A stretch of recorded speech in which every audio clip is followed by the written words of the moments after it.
जय जगन्नाथ सांग मैंने केमती अच्छा आशा करुच्ची आपण मैंने समस्ते भल थे। आज हूँ जुलाई 9 तारिख कुकुर मोर गोटे जगह को जाऊँ। आपण मैंने जो जापार चाहते आम कौटी जाऊँ वीडियो लास्ट पर्यंत रुहतु।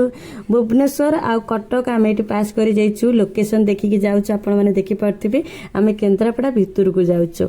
मुझे मोर गोटे सांगर बाहागर सरी जा पार्टी की से मत डाकी मुझे सी आ कही न सी हूँ मो बौड़ 5 तारिख ता बाहागर था गाड़ी आसार तो से आसी पार नी तो पार्टी की मुझे घर पाखे ये पहुँची गला मुझे पूरा शाढ़ी पिंधिकी रेडी होती कि कुंच ठीक ना कुकुर कहते कुंच साइज करदे किसी लोक ये आसला कि आसी ना मो बौड़ ये पूरा रेडी होगी पूरा बधु बेश बस आपण मैंने देखिपे से दो सांग हो फटो उठे मो बौड़र ता बरर सांग सब फटो उठे से भितर आम पलैलु भोजी खायापी। भोजी बहुत बढ़िया खायापी बहुत भल लगे लास्ट खीरी खाई वीडियो जब आप भल लगे।